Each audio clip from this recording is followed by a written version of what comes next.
नमस्कार दोस्तों, सभी का स्वागत है आपका अपना YouTube channel PK for study में। दोस्तों आज का वीडियो में हम लोगों ने चैप्टर 4 फिजिक्स के मोस्ट इंपॉर्टेंट ऑब्जेक्टिव टाइप को क्लियर करने वाले हैं, जो कि आपकी क्लास 11th के हैं। क्लास 11th वाले बच्चे जो बोर्ड एग्जाम इस बार देने वाले हैं, उन सभी बच्चों के लिए वीडियो बहुत महत्वपूर्ण होने वाले थे, इसलिए आप लोग वीडियो के साथ जुड़ेंगे एंड लाइक सब्सक्राइब करना नहीं भूलेंगे। ठीक है, आपका एक लाइक और आपके एक सब्सक्राइब से हम मोटिवेट होते हैं और आपके लिए तरह तरह के मोस्ट इंपॉर्टेंट जो ऑब्जेक्टिव टाइप क्वेश्चन है, उन सभी क्वेश्चन को इकट्ठा करके आप तक पहुंचाने का हम कोशिश करते हैं। ठीक है, तो आप हमें मोटिवेट करेंगे, हम आप तक जो मोस्ट इंपॉर्टेंट ऑब्जेक्टिव टाइप जितने भी तरह का क्वेश्चन है, जितने भी चैप्टर वाइज क्वेश्चन है, सभी क्वेश्चन को आप तक अवेलेबल कराने का जिम्मेदारी मेरा है। ठीक है, जैसा कि आप स्क्रीन पे देख रहे हैं, ये चैप्टर आपका 4th है, जो समतल में गति इससे हम लोग इनसे रिलेटेड जितने भी objective type most important question होगा, उन सभी क्वेश्चन के ऊपर आज के वीडियो में लोग चर्चा करने वाले हैं। तो चलिए आइए देखते हैं, 10 से 15 मिनट में हम लोगों ने काफी इस चैप्टर को खत्म कर देंगे। ठीक है, निम्न में से कौन सी अदिश राशि नहीं है? निम्न में से, जैसे ऑप्शन आपके पास है, ताप है, घर्षण गुणांक है, आवेश है, आवेग है, तो इसका जो आंसर हो जाएगा जो कि अदिश राशि नहीं है वो जाएगा आवेग। आवेग क्या एक अदिश राशि नहीं है? इसका आंसर जो option number 4 is right answer होगा। आगे बढ़ेंगे, निम्न में से कौन सी अदिश राशि है? अब कौन सी अदिश राशि उसके बारे में पूछ लिया। क्या विद्युत धारा है, क्या रेखीय संवेग है, या त्वरण है, या फिर विद्युत क्षेत्र है? तो इसका आंसर क्या हो जाएगा? आपका option number 1 is right answer होगा, विद्युत धारा। आगे बढ़ेंगे, क्वेश्चन नंबर 3 के ऊपर अगर आएंगे, निम्न में से कौन सदिश राशि है? निम्न में से कौन एक सदिश राशि है जिसके बारे में बात करें तो विद्युत धारा, गुरुत्वाकर्षण विभव, धारा घनत्व, या कौन? इसका जो आंसर हो जाएगा आपका धारा घनत्व, जो कि आपका ऑप्शन नंबर 3 पे नजर आ रहा है। आगे बढ़ेंगे, निम्न में से कौन सदिश राशि है? निम्न में से कौन एक सदिश राशि है? समय, दूरी, विस्थापन, चाल। तो इसका जो आंसर हो जाएगा विस्थापन क्या एक सदिश राशि है? आप लोगों को पहले से पता होगा, आप थ्योरी जब पढ़े होंगे तो आपका option number 3 is right answer हो जाएगा। नेक्स्ट क्वेश्चन पे हम लोग आएंगे, निम्न में से कौन सा अदिश राशि है? अदिश के बारे में पूछ लिया गया था। अदिश यहाँ पे क्या हो जाएगा? चाल, जो कि आपका ऑप्शन नंबर 3 पे नजर आ रहा है, अदिश राशि। आगे बढ़ेंगे, क्वेश्चन नंबर 6 में देखेंगे, निम्न में से कौन सदिश राशि नहीं है? सदिश राशि नहीं है तो यहाँ पे क्या विद्युत धारा जो है एक सदिश राशि नहीं है, ये एक अदिश राशि है। Option number 4 is right answer होगा। आगे बढ़ेंगे, क्वेश्चन नंबर 7 पे आएंगे, निम्न में से कौन सदिश है? कौन सा सदिश है? संवेग जो है वो क्या है? सदिश है, जो कि आपका ऑप्शन नंबर 4 पे नजर आ रहा है। आगे बढ़ते हैं हम लोग नेक्स्ट क्वेश्चन। त्वरण किस प्रकार की भौतिक राशि है? त्वरण जो है वो किस प्रकार की भौतिक राशि है, उसके बारे में देखेंगे। सदिश राशि या अदिश राशि, अभी टेंशन या फिर इसमें कोई नहीं थी। इसका आंसर जगह आपका ऑप्शन नंबर 1, त्वरण किस प्रकार की भौतिक राशि? एक सदिश राशि, जो कि आपका option number 1 is right answer होगा। आगे बढ़ेंगे, क्वेश्चन नंबर 9 को देखेंगे, एक विद्यार्थी कुछ समीकरण का अध्ययन करता है, शक्ति इक्वल टू कार्य बटे समय, शक्ति इक्वल टू कार्य बटे समय, बल इक्वल टू द्रव्यमान गुना त्वरण, वेग इक्वल टू विस्थापन बटे समय। समीकरण में कितनी सदिश राशियां निहित है? समीकरण में कितनी सदिश राशियां जो है उसको बताना था। इसका आंसर जगह ऑप्शन नंबर 2 है। ठीक है, ऑप्शन नंबर 2 राइट आंसर होगा। आगे बढ़ेंगे, प्रक्षेप के उड्डयन काल TF एवं अधिकतम ऊंचाई तक पहुंचने का काल TM के बीच संबंध है। क्या संबंध है? यहाँ पे TF इक्वल टू 2TM, जो कि आपका ऑप्शन नंबर 1 पे नजर आ रहा है। आगे बढ़ेंगे, क्वेश्चन नंबर 11 की तरफ आएंगे कि 12 सेंटीमीटर त्रिज्या के वृत्ताकार पथ में घूम रही कीड़ा समान रूप से गति करता है, मतलब एक समान से चल रहा है। ठीक है, और 100 सेकेंड में 7 चक्कर लगाता है। 100 सेकेंड पूरा में वो कितना 7 चक्कर लगाता है। तो कीड़े की रेखीय गति होगा कितना होगा? ठीक है, 5.3 सेंटीमीटर प्रति सेकेंड, जो कि आपका ऑप्शन नंबर 2 पे नजर आ रहा है। आगे बढ़ेंगे, क्वेश्चन नंबर 12 पे आएंगे हम लोग कि कोणीय और रेखीय त्वरण के बीच संबंध क्या होता है? कोणीय और रेखीय त्वरण के बीच में संबंध होता है इक्वल टू आर अल्फा, जो कि आपका ऑप्शन नंबर 2 पे नजर आ रहा है, ए इक्वल टू आर अल्फा। आगे बढ़ेंगे, क्वेश्चन नंबर 13 पे आएंगे, प्रक्षेप की अधिकतम परास क्या है? इसका आंसर क्या हो जाएगा? आपका u²/g, जो कि आपका ऑप्शन नंबर 1 पे नजर आ रहा है, u²/g। आगे बढ़ेंगे, एक कण त्रिज्या r के वृत्ताकार पथ में वेग v से गतिमान है तो कण का अभिकेंद्रीय त्वरण क्या होगा? तो इसका आंसर क्या हो जाएगा? v/r, जो कि आपका ऑप्शन नंबर 4 पे नजर आ रहा है, v/r। r क्या है? उसका त्रिज्या है, v क्या है? उसका वेग है। ठीक है, तो यानी वेग का स्क्वायर बटे त्रिज्या, जो कि आपका ऑप्शन नंबर 4 पे नजर आ रहा है। आगे बढ़ेंगे, यदि modulus of vector A plus vector B, mod of vector A plus vector B equal to mod of vector A minus B है, तो वेक्टर ए और बी के बीच में संबंध कौन सा है? बीच का कौन पूछा है, रिलेशन नहीं पूछा, उसके बीच में कौन पूछा है, जिसका कौन कितना हो जाएगा 90 डिग्री, जो कि आपका ऑप्शन नंबर 4 पे नजर आ रहा है। आगे बढ़ेंगे। किसी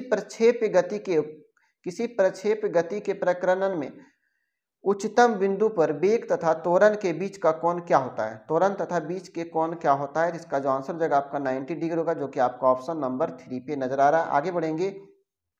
इकाई समय में कोणीय विस्थापन कहलाता है। इकाई समय में कोणीय विस्थापन कहलाता है, क्या कहलाता है? कोणीय संवेग, कोणीय त्वरण, कोणीय वेग या फिर आवृत्ति। इसका आंसर हो जाएगा कोणीय वेग, जो कि आपका ऑप्शन नंबर 3 पे नजर आ रहा है। आगे बढ़ेंगे। किसी प्रक्षेप की परास दो कणों अल्फा तथा बीटा के लिए होगी। किसी प्रक्षेप की परास दो कणों अल्फा तथा बीटा के लिए होगी, क्या हो जाएगा? Alpha plus beta equal to 90 degree, जो कि आपका ऑप्शन नंबर 2 पे नजर आ रहा है। आगे बढ़ेंगे हम लोग क्वेश्चन नंबर 19 की तरफ चलेंगे कि रेखीय वेग v और कोणीय वेग w के बीच संबंध बताइए। रेखीय वेग v और कोणीय वेग w के बीच में संबंध आपको बताना है। तो v क्या है? वेग है। r क्या त्रिज्या है, और रेखीय वेग v है और कोणीय वेग w है। ठीक है, रेखीय वेग हम लोग v से डिनोट करते हैं और कोणीय वेग w, जो कि बीच में संबंध बताना, जिसका आंसर हो जाएगा v इक्वल टू rw। ठीक है, आगे बढ़ेंगे। कोणीय वेग के परिवर्तन की दर क्या कहलाती है? कोणीय वेग की परिवर्तन की दर क्या कहलाती है? कोणीय संवेग कहलाती है, कोणीय विस्थापन कहलाता है, आवृत्ति कहलाता है या फिर कोणीय त्वरण? इसका आंसर हो जाएगा आपका ऑप्शन नंबर 4 कोणीय त्वरण कहलाता है। कोणीय वेग की परिवर्तन की दर क्या कहलाता है? कोणीय त्वरण कहलाता है, जो कि आपका ऑप्शन नंबर 4 पे नजर आ रहा है। आगे बढ़ेंगे। आवर्तकाल टी और आवृत्ति भी के बीच में संबंध, आवर्तकाल टी और आवृत्ति भी के बीच में संबंध बताएंगे, तो इसका आंसर हो जाएगा v इक्वल टू 1/t, जो कि आपका ऑप्शन नंबर 1 पे नजर आ रहा है। दोस्तों, अभी तक आप लोगों ने वीडियो को लाइक नहीं किया तो इसको लाइक कर दें और अपने सभी दोस्तों के साथ इसको शेयर करें, ताकि आने वाले बोर्ड एग्जाम में सभी बच्चे का तैयारी टंच हो जाए, मस्त हो जाए और अच्छे मार्क्स के साथ वो एग्जाम को पास कर जाए। ठीक है, ये इतना सा करने में आपको कोई पैसा, कोई चीज़ का खर्च नहीं होता है, बस आपको थोड़ा सा कोशिश करना है कि हम उस तक पहुँचा दें। ठीक है, आगे बढ़ेंगे। प्रक्षेप द्वारा तय किया पथ होता है। प्रक्षेप द्वारा तय किया गया पथ जो होता है वो क्या होता है? सीधी रेखा होता है, दीर्घवृत्त होता है, या फिर वृत्ताकार होता है, या फिर परवलयिका होता है। इसका आंसर हो जाएगा परवलयिका, जो कि आपका ऑप्शन नंबर 4 पे नजर आ रहा है। आगे बढ़ेंगे। क्वेश्चन नंबर 23 की तरफ आएंगे कि यदि वेक्टर n सदिश वेक्टर a की दिशा में एक इकाई सदिश है तो क्या होगा? इसका answer vector n equal to magnitude of a by mod a, जिसका आंसर हो जाएगा आपका ऑप्शन नंबर ए। आगे बढ़ेंगे हम लोग क्वेश्चन नेक्स्ट पेज की तरफ। कहते हैं जब कोई कण वृत्तीय पथ पर गति करता है। नेक्स्ट क्वेश्चन को देखेंगे कि जब कोई कण वृत्तीय पथ पर गति करता है तो उसे एक समान वेग से गतिमान रखने वाला बल, जब कोई कण वृत्तीय पथ पर गति करता है तो उसे एक समान वेग से गतिमान रखने वाला बल क्या कहलाता है? अभिकेंद्रीय बल कहलाता है। क्या कहलाता है? अभिकेंद्रीय बल कहलाता है, जो कि आपका ऑप्शन नंबर 1 पे नजर आ रहा है। एक समान वृत्तीय गति से चल रहे किसी पिंड का वेग सदिश एवं त्वरण सदिश संबंधित होते हैं। फिर से सुनेंगे। एक समान वृत्तीय गति से चल रहे किसी पिंड का वेग सदिश एवं त्वरण सदिश संबंधित होते हैं, किसके लिए? एक दूसरे के लंबवत के लिए, जिसका आपका ऑप्शन नंबर 2 नजर आ रहा है। ये आपका सही हो जाएगा। आगे बढ़ेंगे। निम्न में से कौन सा गुण शून्य सदिश का नहीं है? कौन सा गुण शून्य सदिश का नहीं है? तो इसका क्या आंसर हो जाएगा? आपका होगा 0 into vector A equal to vector A, तो आपका ऑप्शन नंबर 3 राइट आंसर होगा।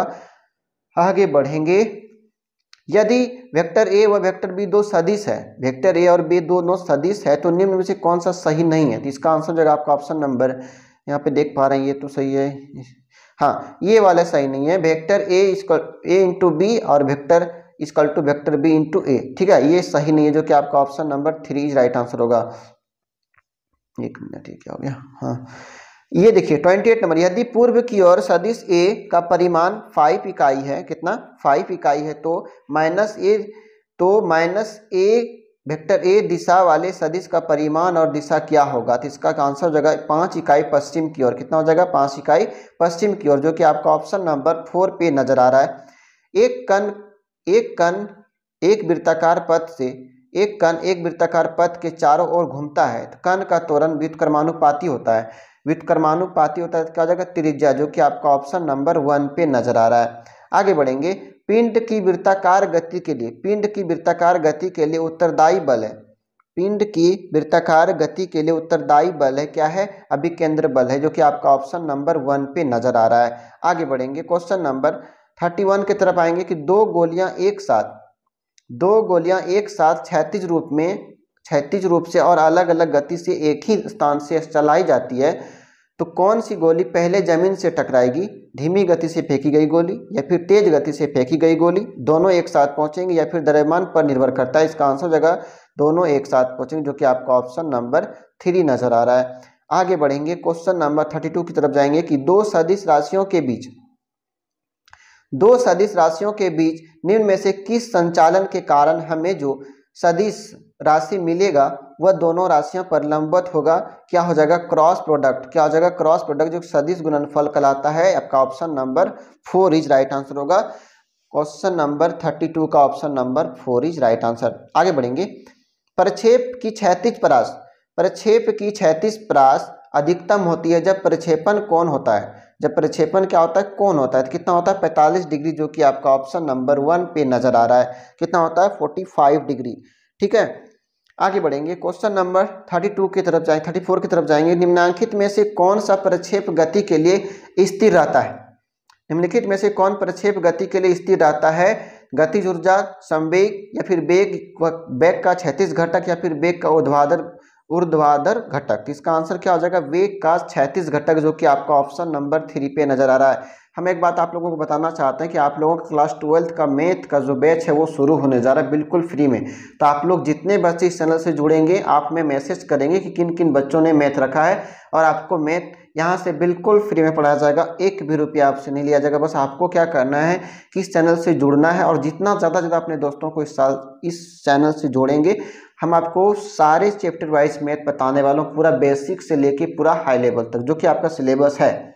और ऐसा बताएंगे कि आपको कहीं भी जाने का कोई ज़रूरत नहीं पड़ेगा, बस आपको कॉपी कलम लेके बैठना है जब आपका क्लास चलेगा। ठीक है, आपको एक एक करके पॉइंट वाइज सब सारे चीज़ों को नोट्स करना, उसके बाद आप सवाल बनाएंगे तो सारा सवाल आपको आसान लगेगा और ईजी लगेगा। ठीक है, आगे बढ़ते हैं क्वेश्चन नंबर 35 की तरफ। एक पिंड एक समान चाल से एक वृत्त में गति कर रहा है, तो इसमें से त्वरण अंदर की ओर होगी या फिर वेग एक समान होगी या फिर कोई त्वरण नहीं होगी या फिर एक बाहरी रेडियल त्वरण होगा। तो इसका क्या आंसर हो जाएगा, ऑप्शन नंबर 1 त्वरण अंदर की ओर होगी, जो कि आपका ऑप्शन नंबर 1 पे नजर आ रहा है। आगे बढ़ेंगे, क्वेश्चन नंबर 36 को देखेंगे। जब कोणीय वेग समय के साथ बदलता है तब एक कोणीय त्वरण उत्पन्न होता है, एक रेखीय त्वरण उत्पन्न होता है, या एक बल युग्म बनाता है, या फिर एक रेखीय वेग उत्पन्न होता है।